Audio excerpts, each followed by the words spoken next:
नमस्कार, मी पंजाब दत्त. आज आहे 2 मे 2026. तर काय झालं, राज्यातल्या सर्व शेतकऱ्यांचे फोन येत आहेत. तर आमच्याकडं ऊस आहे ना, एखादा उन्हाळ्यामध्ये मेमध्ये अवकाळी येईल का? तर ऊस शेतकऱ्यासाठी आनंदाची बातमी. एक 7, 8, 9, 10च्या दरम्यान एक पाऊस येणार आहे. मात्र तो पाऊस विदर्भात, पूर्व विदर्भ, पश्चिम विदर्भ आणि मराठवाडा या परिसरामध्ये चांगला पाऊस असणार आहे. म्हणजे अवकाळी पाऊस असणार नाही, मान्सून पूर्व पाऊस येणार आहे. म्हणून ही विदर्भ मराठवाड्यातल्या शेतकऱ्यांनी हा अंदाज लक्षात येतात. मग सांगायचं झालं तर 7 तारखेला म्हणजे नागपूर, वर्धा, भंडारा, गोंदिया, चंद्रपूर, यवतमाळ, वाशिम, हिंगोली, त्याच्यानंतर नांदेड, अकोला, अमरावती, परभणी ह्या पट्ट्यामध्ये काय होणार आहे, 7 तारखेला तिकडं ते अवकाळी मान्सूनपूर्व अवकाळी पाऊस येणार आहे. म्हणून हे अंदाज लक्षात यायचा. त्याच्यानंतर 8, 9, 10च्या दरम्यान हे पाऊस धाराशिव जिल्हा, लातूर जिल्हा, बीड जिल्हा, परभणी जिल्हा, जालना जिल्हा, इकडं बुलढाणा जिल्हा, अकोला, अमरावती, वर्धा, नागपूर, भंडारा, गोंदिया, चंद्रपूर, यवतमाळ, त्याच्यानंतर नांदेड, परभणी, बीड ह्या परिसरामध्ये काय होणार आहे की 8, 9, 10च्या दरम्यान खूप पाऊस येणार आहे. म्हणून हा अंदाज सर्व शेतकऱ्यांनी लक्षायचा. त्याच्यानंतर कडाष्टी, बीड त्या परिसरामध्ये 2, पुणे या परिसरात देखील 8, 9, 10चा हे मान्सूनपूर्व अवकाळी पाऊस येणार आहे. म्हणून हा अंदाज लक्षायचा. त्याच्यानंतर कोल्हापूर जिल्हा, सातारा जिल्हा त्या परिसरात देखील हा अवकाळी पाऊस येणार आहे. म्हणून हा अंदाज लक्षात येतात. सर्वदूर पडणार नाही, पण भाग बदलत पडणार आहे. फक्त पाऊस मात्र पूर्व विदर्भ आणि पश्चिम विदर्भामध्ये तिकडे जास्त असणार आहे. मराठवाड्याकडे थोडं कमी होईल. लातूर जिल्ह्यात एक थोडा जास्त राहील. सोलापूर जिल्हा, लातूर जिल्हा, नांदेड जिल्हा, आदिलाबाद, तेलंगणा तिकडं जरा जास्त पडणार आहे पाऊस. हे अवकाळी पाऊस असणार आहे. म्हणून ऊसवाल्या शेतकऱ्यासाठी आनंदाची बातमी.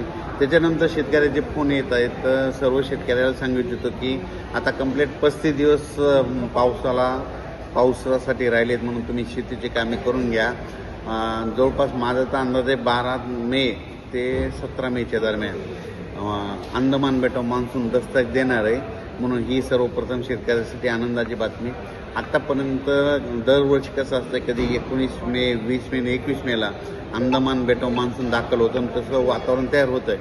पण यावर्षी तुम्हाला एक सांगू इच्छितो, 10 मेपासूनच तिथं वातावरण बनायला सुरुवात होणार आहे. पण 12 आणि 13 तारखेला मात्र अंदमान बेटावर मान्सून दस्तक देईल. तर 12-13 मेला जर दस्तक दिली तर तिथून 10 दिवस म्हणजे 24-25ला ते 25पर्यंत केरळला येईल. आणि तिथून 3 दिवस मुक्काम केल्याच्या नंतर तिथून जवळपास 7-8 जूनच्या दरम्यान मग महाराष्ट्रात दाखल होऊ शकतो. म्हणून हे देखील लक्षात घ्यायचं. म्हणजे यावर्षी शेतकऱ्यासाठी चांगलं साल राहणार आहे. पाऊस देखील वेळोवेळ येणार आहे. म्हणून ही सर्वप्रथम शेतकऱ्यासाठी आनंदाची बातमी. हे जे अवकाळी पाऊस आहे हे 7 तारखेला नागपूरकडे सुरुवात होणार आहे. म्हणजे पूर्व विदर्भाकडे 7 तारखेला सुरुवात होणार आहे. 8ला देखील मग 8, 9, 10च्या दरम्यान काय होणार आहे, मग मराठवाड्याकडे येणार आहे. मराठवाड्यातून काही पश्चिम महाराष्ट्राकडे जाणार आहे. म्हणून हे लक्षात येतं. पण सगळीकडे हे पाऊस नाही, फक्त पूर्व विदर्भ, पश्चिम विदर्भ, मराठवाडा आणि पश्चिम महाराष्ट्रातील काही जिल्ह्यामध्ये हे अवकाळी पाऊस असणार आहे. म्हणून हे अंदाज, ज्यांचे कांदे असेल तर तुम्ही काय करा, कांदे काढून झाकून ठेवू शकता 7 तारखेपर्यंत. आणि आणखीन एक सांगू इच्छितो की राज्यामध्ये आणखीन 6 तारखेपर्यंत दिवसभर सारखं वारं राहणार आहे. म्हणून हे अंदाज लक्षात यायचा. दररोज तुम्हाला 6 तारखेपर्यंत झाडाची पानं हललेले दिसतील, म्हणजे वारं चालूच राहणार आहे. 7 तारखेला मात्र हे वारं बंद होणार आहे. म्हणून ही देखील अंदाज सर्व शेतकऱ्यांनी लक्षात घ्यायचा. आणि यावर्षी शेतकऱ्याची जी पेरणी ही 3 टप्प्यात होणार आहे. एकदा 7-8 जूनला पाऊस येईल, कापसाच्या शेतकऱ्याच्या लागवड होतील. त्याच्यानंतर 15-16 दरम्यान येईल, 15 ते 20च्या दरम्यान येईल, त्याच्यात कापसाच्या लागवड होतील. आणि जूनच्या शेवटच्या आठवड्यात मात्र सर्व महाराष्ट्रातल्या शेतकऱ्याची पेरणी सुरू होईल. जूनच्या शेवटच्या आठवड्यात म्हणजे 25 ते 29 जूनच्या दरम्यान. आणि त्याच्यातून जर काही उरले शेतकरी तर 10 जुलै ते 15 जुलैमध्ये मग सगळ्या महाराष्ट्राची पेरणी आटवून जाईल. म्हणून हे अंदाज सर्व शेतकऱ्यांनी लक्षात घ्यायचा. राज्यात मात्र 6 तारखेपर्यंत चांगलं उन्हाची तीव्रता राहणार आहे. म्हणून हा अंदाज सर्व शेतकऱ्यांनी लक्षात द्यायचा. माझी जनतेला विनंती आहे, 6 तारखेपर्यंत उन्हामध्ये फिरत जाऊ नका. कारण की तीव्र उन्हाची लाट असल्यामुळं उष्माघात होऊ शकतो आणि 7 तारखेच्या नंतर वातावरणात बदल होणार आहे. मग 7, 8, 9च्या दरम्यान विदर्भाकडे पाऊस येणार आहे. म्हणून सर्वप्रथम विदर्भातल्या शेतकऱ्यांनी अंदाज घ्यायचा. अचानक वातावरणात बदल झाला तर परत एक मेसेज दिला जाईल. धन्यवाद.